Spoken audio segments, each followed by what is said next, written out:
Hello, and welcome to Andre's YouTube vlog for a beautiful May 18th, 2012.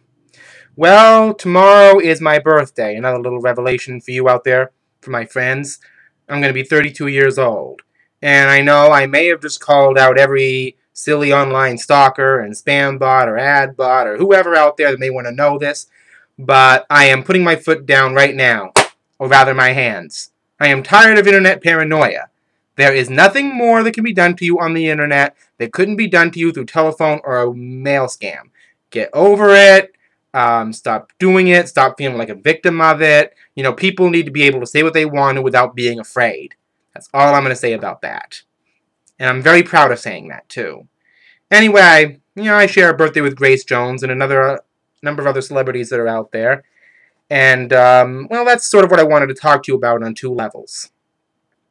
Number one, this has been a birthday of some surprises and of some shocks. Well, my birthday's tomorrow, but the good news is that I visited my doctor a couple days ago, and I was told I'm 90% on the way to recovery. Most of my sutures in my mouth have melted off, so that's good news. And I can eat solid food again, which I love. For the last couple of weeks, all I've been able to do is eat mush, which I was getting really tired of. So it was very happy for me to be able to eat regular, solid food. And the shocks is that yesterday there were 3 deaths of people I know of quite well. First and most obvious, Donna Summer. Very shocking to me. Age 63, died of cancer. I really had no clue. I had no clue what was going on with her. I'm saddened and rather shocked. Also, Chuck Brown. Not so much shocked that he died. He was 70 years old, but that few people know who he is. And if you think you don't know who he is, the president does. Apparently, I heard today that Barack Obama is a big fan of at least the music that Chuck Brown created, go-go, which is a style of danceable funk music that goes on for longer than 10 minutes, based on the music of James Brown. It's been hugely influential on New Jack Swing and many other modern styles. But Chuck Brown is a virtual unknown outside the nation's capital. Go figure. And last but not least, another elder of music, Donald Duck Dunn, made famous in Booker T and the MGs, and of course the Blues Brothers for you movie buffs out there, passed away. But in my opinion, he's had his run, he's had his glory, and he's had quite a life. So kudos to you, Donald, Donna, and Chuck. You may not be as well known as you should be, but, anyway. And in terms of celebrity, that's another thing I wanted to talk about.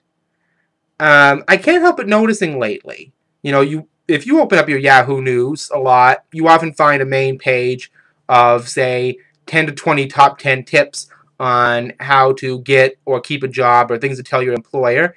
And it's funny how many times you hear things like, make sure your hair is styled a certain way. Make sure you don't smile this way. Make sure your shirt doesn't look this way or whatever. There's so much obsession in today's world with external validation. I bet there's a lot of people who care what hair color Kim Kardashian has, now. And nobody really cares what her opinions are. And, that's a very interesting thing. What happened that we, as a human race, became so obsessed with surface value? I mean, it's always existed. When the Beatles came out, people concentrated more on their hair than their minds, and they solved that problem.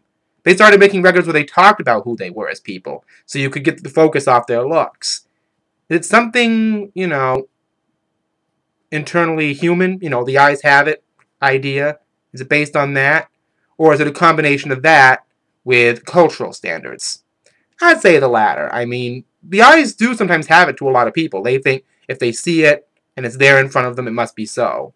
Also, I think that cultural standards, education, creative sense, art in schools, all that stuff we don't really have much these days, have a lot to do with it. You have to think creatively in order to see inside of a person.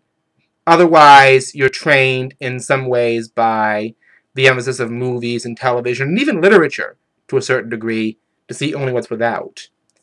They say you can't beat external validation because it feels too good. It doesn't to me.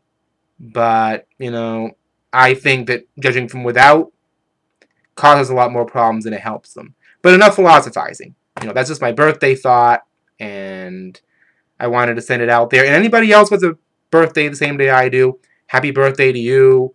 I would sing you a song, but I'm just getting my voice back in the last 4 days, and, I don't think I would sing very well right now, so, just I'll symbolically sing for you, just kind of think of it in your head or imagine it. Anyway, take care of yourselves, keep thinking, keep talking, and keep learning. Sometimes silence is golden, sometimes it's only bronze. Anyway, talk to you next time.